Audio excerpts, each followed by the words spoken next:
Well, good afternoon. Welcome to the Heritage Foundation and our Douglas and Sarah Allison Auditorium. We, of course, welcome those who join us for the initial part of our program on our heritage.org website. I would ask everyone here in-house if you'll be so kind to check that cell phones have been turned off. That's always appreciated by our guests and those recording the events.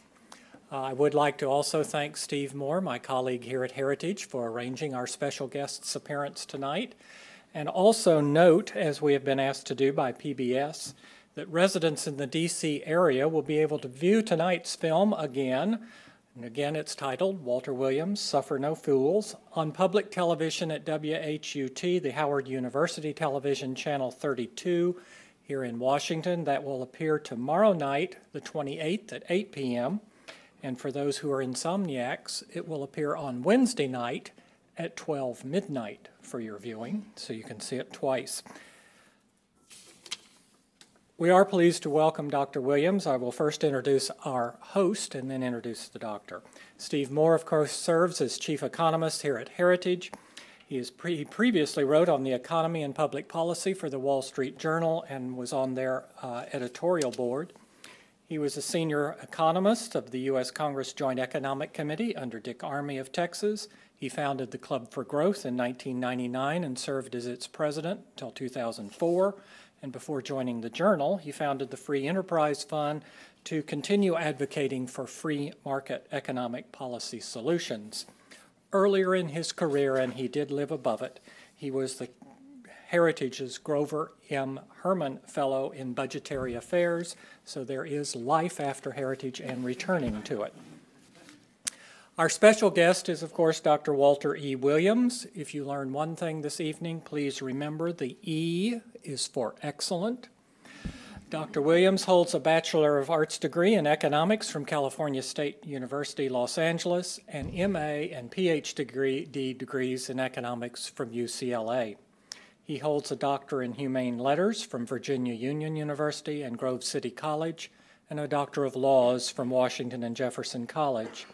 He has served on the faculty of George Mason University in Fairfax as the John M. Olin Distinguished Professor of Economics since 1980. From 1995 to 2001, he was chairman of the GMU Economics Department. He has also served on the faculties of Los Angeles City College, California State University, Los Angeles, Temple University, and Grove City College. He is the author of over 150 publications that have appeared in both scholarly journals and popular publications. He is the author of 10 books, including America, A Minority Viewpoint, The State Against Blacks, which was later made into the PBS documentary Good Intentions. And considering tonight's program title, Steve, I'm worried why the two of us are on this stage at this point. But I will be glad to be disappearing so he only has one of us to suffer with tonight. Steve. Thank you, John. Thank you all for showing up this evening. We're so thrilled to have the great Walter Williams. I went to George Mason University, got my economics degree there, and learned a lot of economics from Walter, as I think a lot of you in this room have. So, Walter, thank you so much for being here. We want to make this kind of fun and conversational, so I'm going to start by asking Walter some questions. Then we'll just open it up for questions, and then we'll watch this incredible film about Walter and his life and the mark that he's left on economics. Walter and I have been friends for about 25 years. We used to, at the Cato Institute picnic every year at the Ed Crane's house, we used to play one-on-one basketball every year. And finally, he beat me, I think, 6 years in a row. And one year, I said, come on, Walter, let's get out there. And he said to me, not this year, Steve. No, I'm not playing you anymore. And I said, come on, Walter, let's go. Let's get out there and do it. And he said, I said, are you afraid of losing to me? And he said, Steve, here's the problem. He said, if I lost to you in basketball, I could never go back and talk to my people. And I just thought that was very charming. So let's start with a lot of the more controversial things that you've written about Walter in your life, the things that you're most known for, but also most controversial, and especially your book on the state against blacks, because this is an entirely unconventional view. Most people in this town view the state and a lot of the government programs and taxation programs as aiding minorities, and especially blacks. And you're making the argument in your writings for 30, 40 years and in your book that, in fact, policies like the minimum wage, the expansion of the welfare state have actually been a setback for minorities. How do you defend yourself against your critics? Well, if you look at the minimum wage, most Americans support the minimum wage and increase in the minimum wage because they have good intentions. They think that, gee, it will help low-skilled people earn higher living. But when you look at public policy, you should not look at the intentions behind public policy. You should ask the question, what are the effects? And you can see the effect of the minimum wage law if you put yourself in the place of an employer. And you say, and you have to pay $7.25 an hour to no matter whom you hire. Well then, would you hire a worker who is so unfortunate so as to have skills that would only enable him to produce $3 or $4 worth of value per hour? Well, most employers will look at that as a losing economic proposition. That is to pay somebody $7.25 when that somebody could only produce $4 worth of value per hour. And so the effect of the minimum wage law is to discriminate against the employment of low-skilled people. And if you look at wait a minute, those are the people who are going to get the minimum wage. No, they're not going to get a job in the first place. That is, there's the lowest skilled people, the employer just will not hire them. Now, in the absence of a minimum wage law, if he could pay them $3 or $4 an hour, $5 an hour, well, they could be employed and they would learn something on the job. They get on-the-job training and ultimately be worth $7.25 or even more than that. So what the minimum wage law does, it cuts off the bottom rungs of the economic ladder. And if you look for the empirical evidence of this, you just look at our labor force, and you see that the unemployment rate among teenagers is the highest. And teenagers are low skilled because they lack the experience and maturity and other attributes of adults. And among that group are black teenagers who not only share the handicaps of teenagers in general, but they share the additional handicaps of often going to rotten schools, getting fraudulent education, poor backgrounds, rotten neighborhoods, and early work experiences are very, very important for people who have this kind of background. Now, there's something else about the minimum wage law that nobody considers, and I point that out in a book I wrote in 1989. It's called South Africa's War Against Capitalism. And in that book, I do a study of labor markets in South Africa during its apartheid era. And I give citation after citation of racist unions in South Africa who would never have a black as a member, were the major supporters of minimum wage laws for blacks. And their stated reason was to make the wage high enough so that employers would not hire black workers, they would hire white workers. So it turns out that the minimum wage is the most effective tool in the arsenal of racists everywhere in the world. And let me just give one more example on minimum wage law. The first minimum wage law in our country was the Davis-Bacon Act of 1931. And the Davis-Bacon Act says that all workers in federally funded or federally assisted construction projects must be paid the prevailing wage. And if you look on page 6513 of the Congressional Record on March 31st, 1931, you'll see congressional testimony where congressmen will say, see that contractor over there? He brings cheap colored labor up from the South, puts them in cabins, and it's labor of that sort that has to compete, that white Americans are competing against. It was all kinds of testimony in support of the Davis-Bacon Act that demonstrated that they wanted to keep blacks out of construction. Wow. And see, the tragedy of it is that the Davis-Bacon Act is still on the books today. And another part of the tragedy is that black congressmen, they also support the Davis-Bacon Act. Now, they support the Davis-Bacon Act because unions want the Davis-Bacon Act. Now, the people who support the Davis-Bacon Act today, they just don't use the same rhetoric. They use a more enlightened rhetoric in support of the Davis-Bacon Act. But the minimum wage law, any kind of minimum or any kind of regulation on prices, it discriminates against less preferred people. I mean, if you ask the question, and one example I frequently give talking about setting prices, any kind of price control, it discriminates against less preferred people. I often ask people, suppose you saw a fat, old, ugly, cigar-smoking man, and he's married to a beautiful young lady. What kind of prediction would you make about that man's income? You would guess that it's pretty high. And what is he doing? He's telling the beautiful young lady, look, I can't compete for your hand on the basis of a guy like Williams. So I'm going to offset my handicap by offering you a higher price.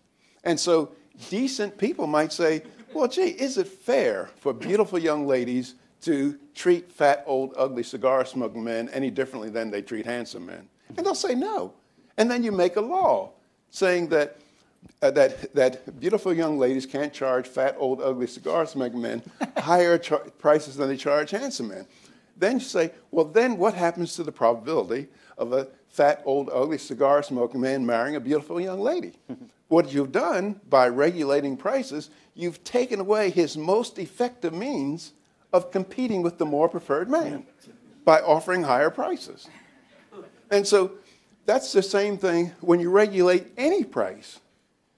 You handicap less preferred people. So if Jesse Jackson were here, or some of the more liberal economists, they would respond to what you're saying by saying, well, look, maybe some people will lose their jobs.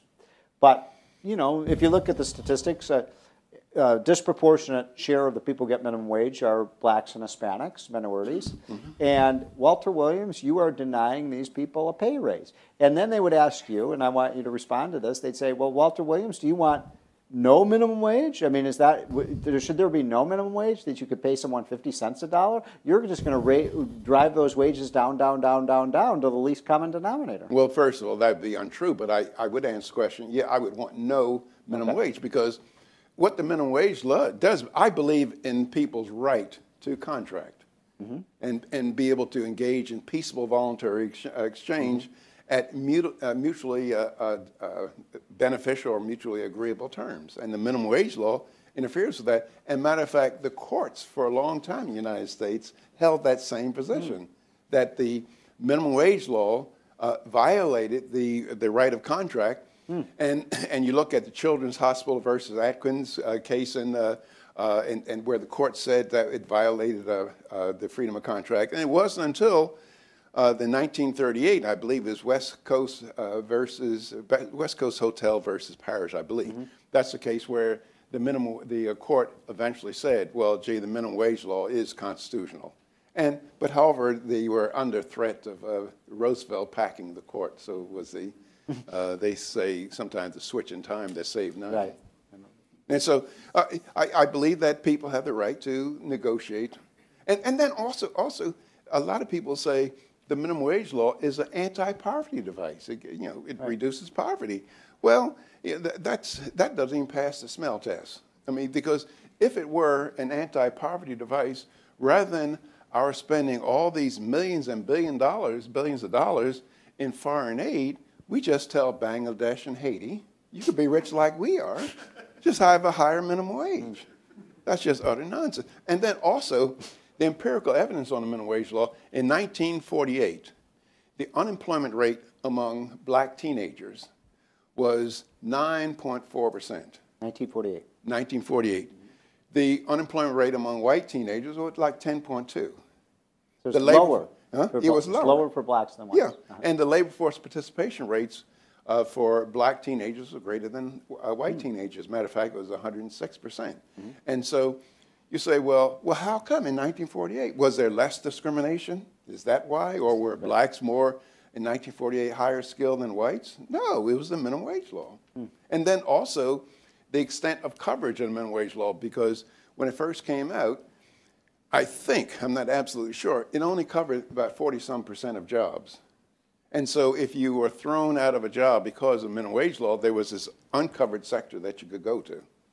But now I think the minimum wage law covers like 98% or virtually all jobs. So what are some of the other federal policies or state, local policies that are meant to help minorities that you think actually have the opposite effect? Well, one example is not, it's a local regulation. It's the licensing of many business and occupations. One that I talk about in my book and also on film here is the licensing of taxi cabs. I mean, that is, what does it take to become an owner-operator of a taxi? Well, you have to go out and buy a car, a used car. You have to maybe get some kind of insurance and some knowledge of the city and a driver's license. Well, you need much more than that today. That is, a poor, illiterate Italian in the 20s. In the 1920s, he just had to go out and buy a used car and write the word taxi on, and he was in business. Well, it turns out that in Philadelphia, you in order to own and operate one taxi, you have to go out and buy a license. They call it a medallion. And the license costs $400,000. In New York, the license to own and operate one taxi is $700,000. And a corporate license is over $1 million. These are for one taxi. And so you say, well, what is the effect of a law that generates that kind of license price? Well, it tends to discriminate against people getting into business who don't have $700,000 hanging around or the bank credit to be able to get a loan. And so it discriminates against people at the bottom of the ladder. And the reason why you have these licensing laws is that insiders want to have a license law so they can keep outsiders out and charge higher prices. And if you look at cities, like compare Washington, D.C. and New York, where the number of taxis in Washington, D.C. per 1,000 of population is much greater than New York. I think it's, when I did the study, it's like 12 taxis per 1,000 population. In New York is 2.4. The prices are cheaper. But however, people, and there's a movement in Washington to get taxis licensed here, and particularly the big companies. Right. So nobody takes taxis anymore. Everybody uses Uber. Yeah, right. So what do you think of that kind of, this new kind of disruptive technology where these new, now anybody can just, become an employee of Uber and they don't have to get a taxi medallion, and they can go out and drive a cab. It might be a kid who's in graduate school or something wants to make. Is that something you think? Now that's wonderful. People would say, well, but you know what? I mean, it's interesting because when I first came here, most of the taxi cab drivers were black. Now they're, 24-year-old, white kids or senior citizens. And so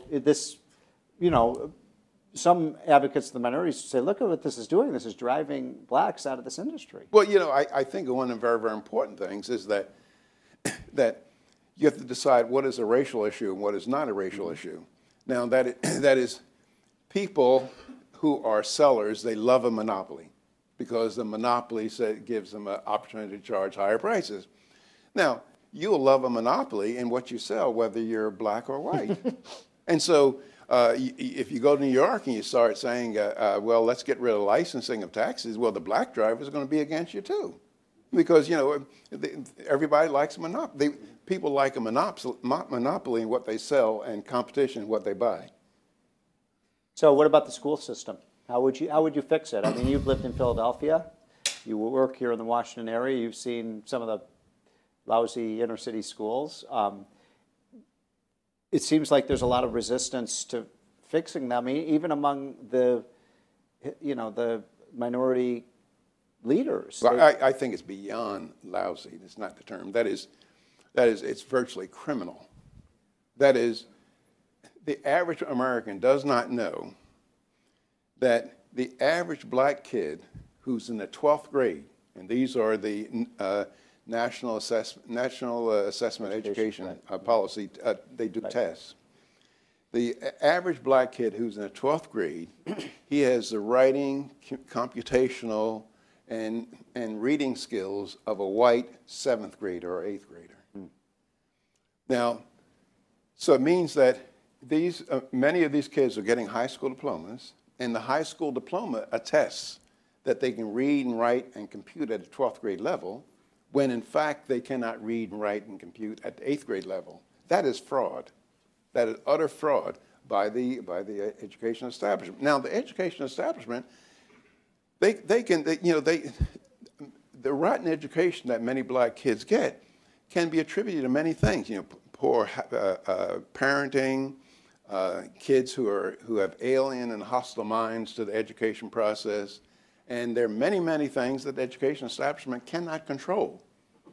But however, they can control the conferring of a degree. And they should not confer a degree to a person should not confer a 12th grade diploma to a kid who cannot read and write at the 8th grade level. And the tragedy of it is that most black people do not know this.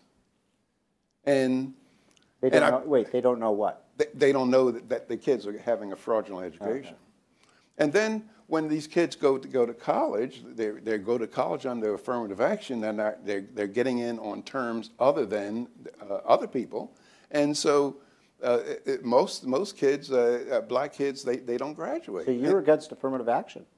Well, I'm against making choices by race. Yeah.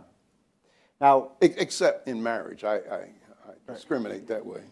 Now, so let me ask you. I don't want to focus too much, especially not exclusively on racial issues here, but there's something that's puzzled me. If all your theories are right, and then the welfare state has hurt people, the public school system has hurt blacks, the minimum wage is hurting blacks, all these, the war against blacks that you're talking about, the state against blacks. Yet the people who support these programs obviously are the Democratic Party. They prop up these programs. They tell minorities that these are programs that are going to help them. And last time I looked, Democrats, somewhere between 90 and 95% of blacks today vote for the Democratic Party. The very programs that you say, who espouse the very programs that you say are hurting blacks. Mm-hmm. How do you explain that paradox? Well, I think that the programs hurt the blacks near the bottom the most. Okay. Now, there are blacks who in the upper class, they benefit. For example, the public education establishment, that is most black professionals, most blacks who have a BA degree, have the degree in primary or secondary education. Uh-huh. I believe for women, it's like 46%, and I think men are around 40-some%. So they have a vested interest in the status quo, in the public education establishment. And they don't want a voucher system, or they don't want tuition tax credits. They don't want anything that would introduce competition, because they want a monopoly. And if you're part of a monopoly, if you're benefiting from the monopoly, you want the monopoly. And so they have to tell themselves, I don't know what they tell themselves, that they're somehow doing the best things for blacks, but that's what they're doing. And if you look at the politics of it, and I pointed out in the documentary that many people think, many black people think, that salvation can be gained through the political arena. Mm-hmm. That is to vote in black mayors, black policemen, chief police, and school superintendents. And if you go to the cities around our country, if you say, well, where's the worst education? It's in the very cities where a black is the mayor, the chief of police, and superintendent of schools. I'm talking about places like Washington, D.C., and Detroit, and other cities. And now, I'm not stating that there's a causal relationship there, but what I'm stating is that the political arena just doesn't, there's no guarantee for economic well-being. And if you look across our country, you say, well, look, what ethnic group stands at the top of the socioeconomic heap? Well, it turns out, for the most part, it's Japanese Americans. And Japanese Americans don't have political power, even in areas where they're the most numerous, such as San Francisco. And if you look across our history, the group in the United States who's had the most political power has been Irish Americans. And Irish Americans were the slowest rising of any of the ethnic groups. And so I think it's a mistake for people to think, and I think, unfortunately, many black people think that if we can put some politicians, black politicians, that we'll be better off. Well, you say, well, what about Washington, D.C.? And what about the President of the United States? Some people, I call him sometimes a white black person, because it's half and half, but just like they call Zimmerman a white Hispanic, So let's talk about Barack Obama for just a minute. I mean, we've had now for 6 years America's first black president. A lot of people thought that this would lead to, and hoped that this would lead to, a kind of post-racial society where a lot of these racial issues would be de-emphasized and would become more of a colorblind society. And yet, it's almost inarguable that we're almost more racially divided now than we were before Barack Obama was elected. What went wrong? Well, I think it's the American people that went wrong.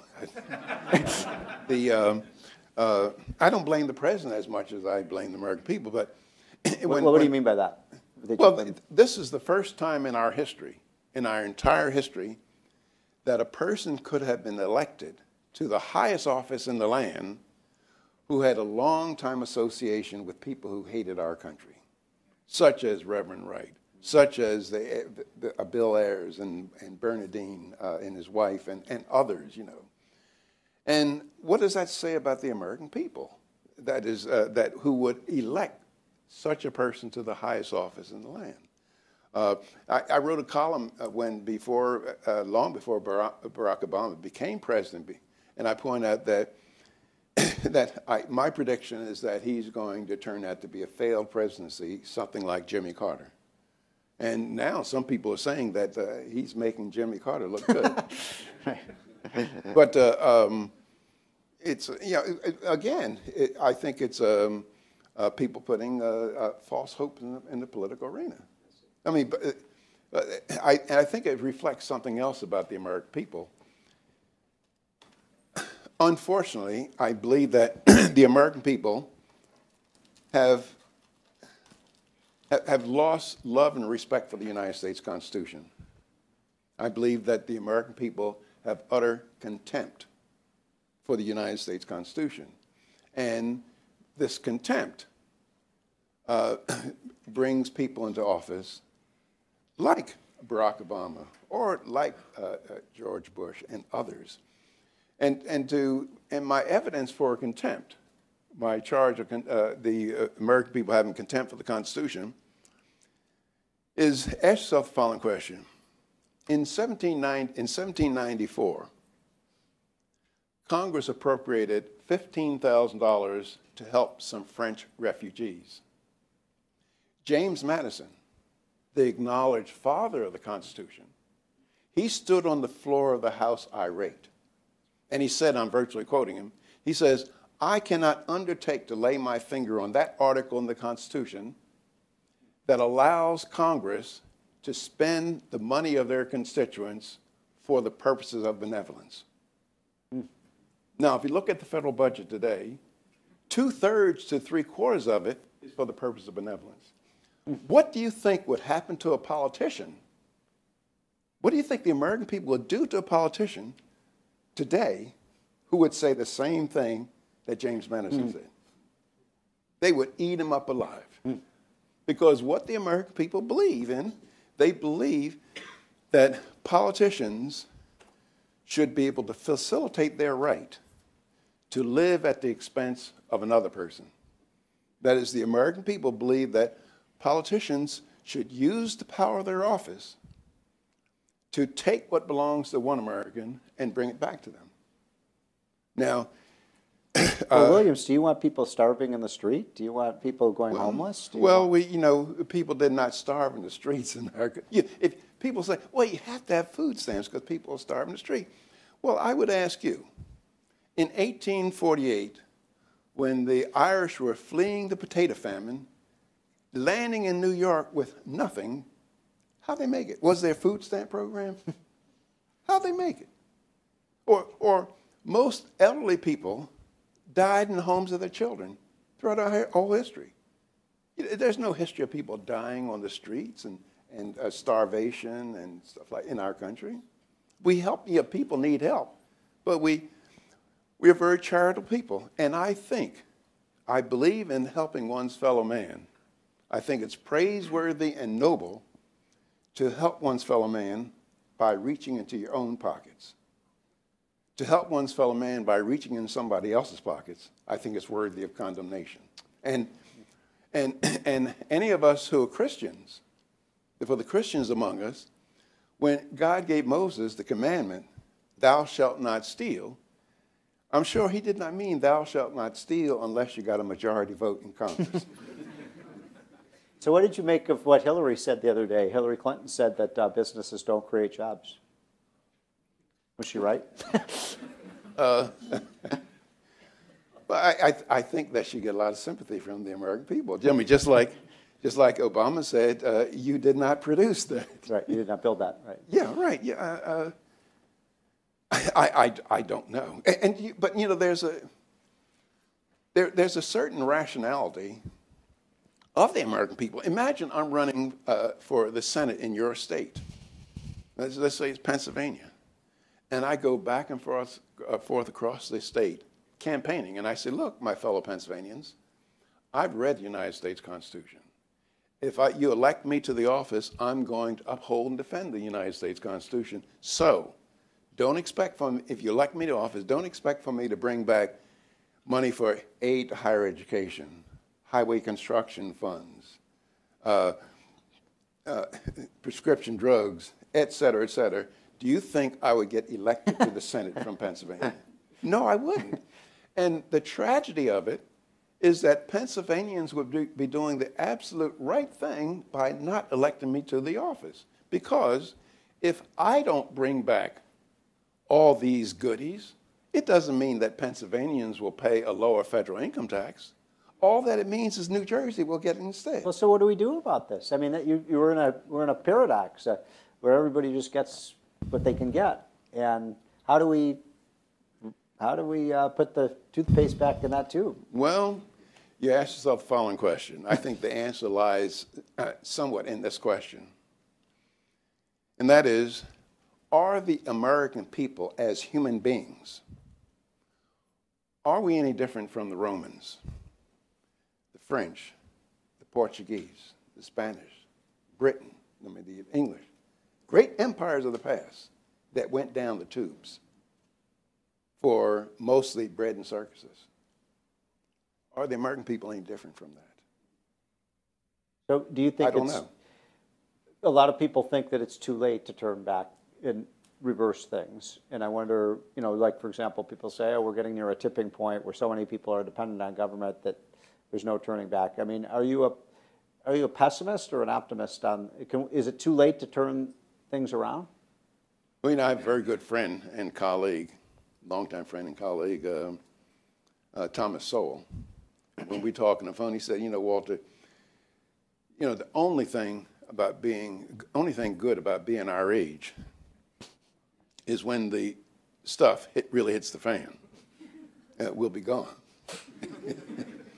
Now, that's pretty pessimistic. No, but however, I think that if there's an optimistic note, is that American people have never done the wrong thing for the long time. We always managed to get our act together.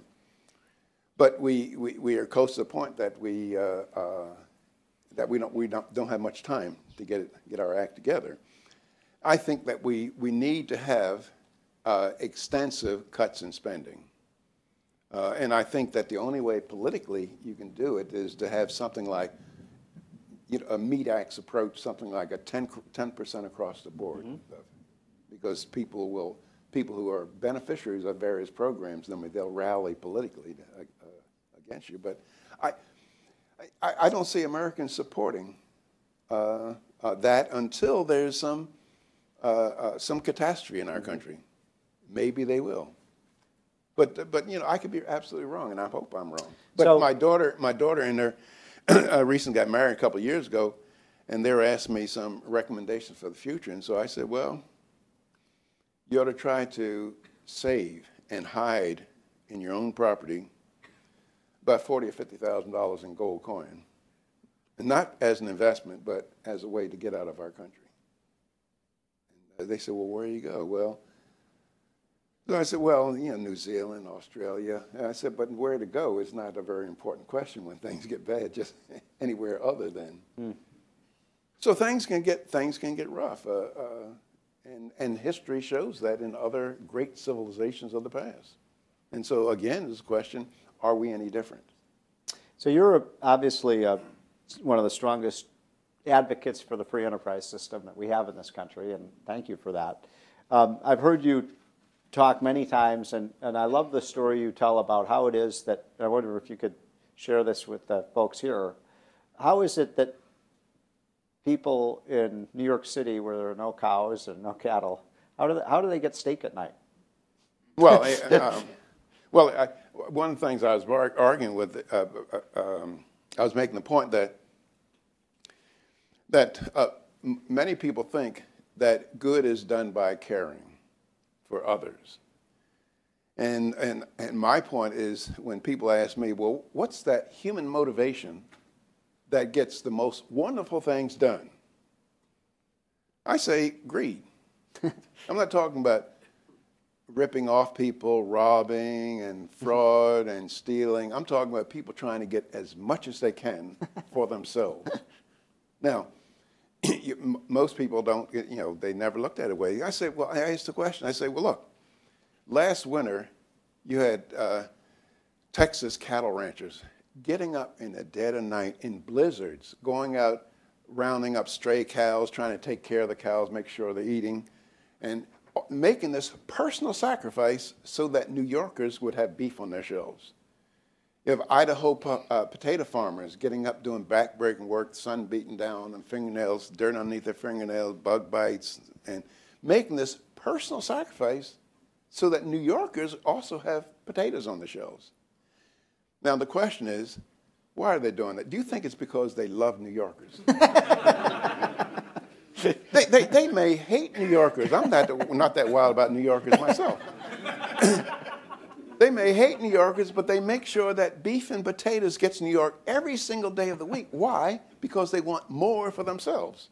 And that's the great virtue of the free market system, is the way you get more for yourself is by serving your fellow man, making your fellow man happy. And that's what the free market is about. And matter of fact, if you ask the question, the pursuit of profits, another way is put it, if you ask the question, if you just look around, you look at what do Americans complain about? Well, do we complain about supermarkets? What about our computer stores? Are there a lot of complaints about the clothing stores? No. Where do people complain? They complain about public schools, complain about the post office, the motor vehicles department. Compare. Now, cars and television sets and clothing and supermarkets, they're motivated by profits. The public education, the motor vehicle department, and post office, they're nonprofit organizations. So profit, being profit motivating, is profit motivation gets people to try to please their fellow man. Because in the free market, they get more for themselves by serving their fellow man. So why is this is the last question I'll ask, then we'll open it up to you all. Why is this such a tough sell? I mean, it's so obvious what you're saying, you know, to people who understand the way the world works. And it's just... One of my books, Race and Discrimination, that I point out that I show that the black family was just as intact as most other families. That is, in 1880s, depending on what city, 75% to 80% of blacks lived in two-parent families. The blacks are 51% of homicide victims, and the perpetrator is like 96%. So many of the things that we see among black people is entirely new. But there's also something else that's very, very important to stress, is that black people as a group have made the greatest gains over some of the highest hurdles in the shortest period of time than any other racial group in the history of mankind. And why do I say this? Is that if you just added up the income that black Americans earn each year and thought of us as a separate nation, we would be the 17th or 18th richest nation. There was a black American who led the world's mightiest military, Colin Powell. There are a few black Americans who are among the world's richest people, and there are many black Americans who are among the most famous people.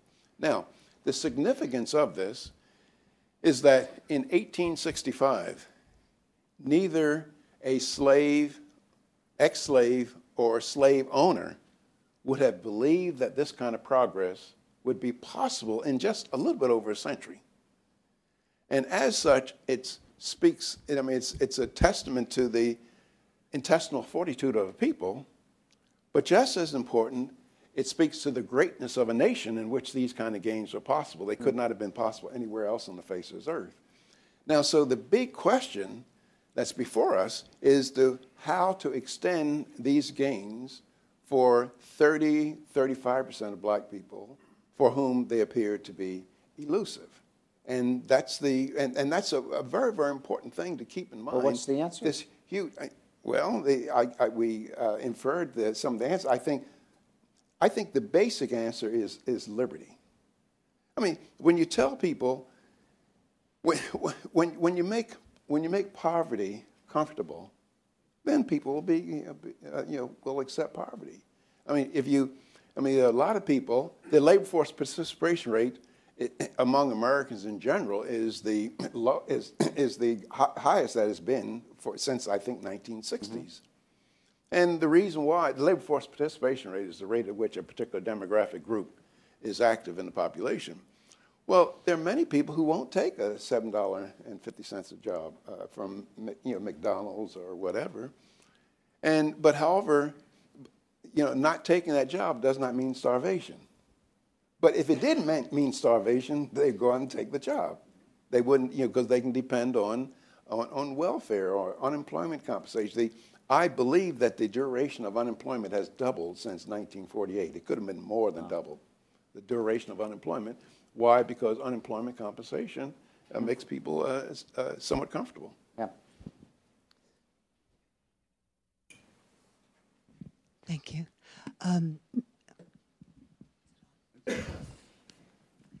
Thank you. Mr. Williams, when you advocate for the freedom to contract, would you extend that to the freedom to not hire someone on any basis whatsoever? And what I'm referring to specifically is the laws that prohibit someone from discriminating on the basis of all kinds of sex and race and religious.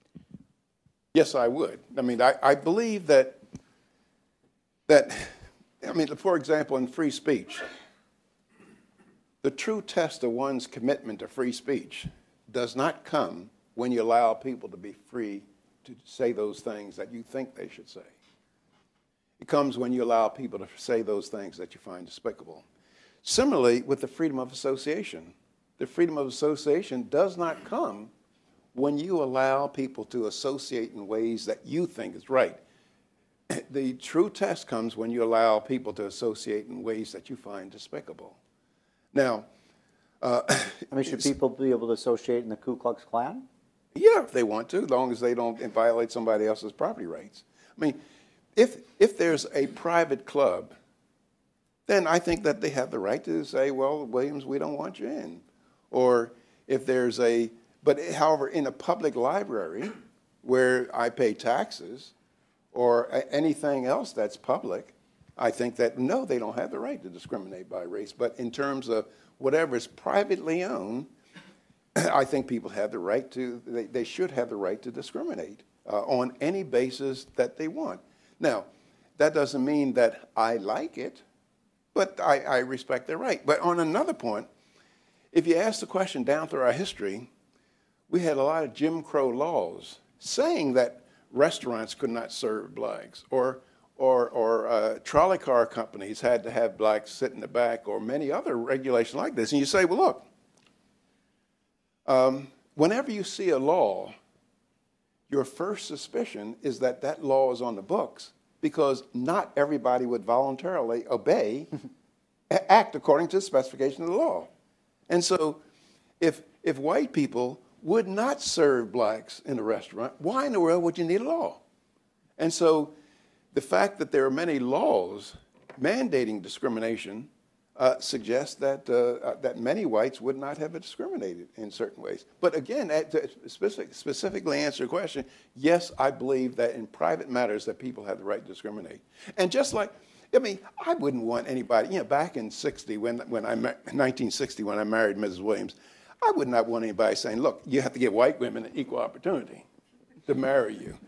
I discriminated against all women, you know, women that get with criminal records, women that didn't bathe regularly, Italian women, Chinese women. I didn't give every woman an equal opportunity. I discriminated. And matter of fact, Mrs. Williams, she's, bless her soul, she's departed now, she required that I continue to discriminate, even though on occasion, I wanted to offer equal opportunity. I hate when that happens. Who else? Sure. This gentleman here.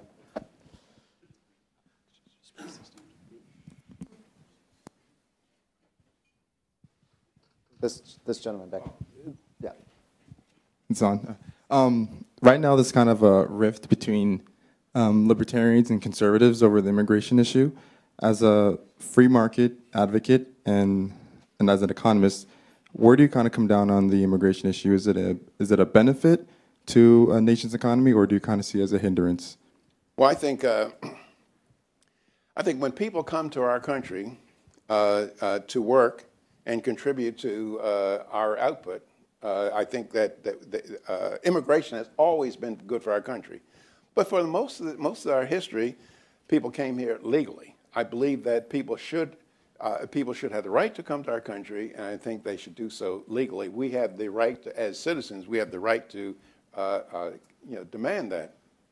And immigration has always been good for us.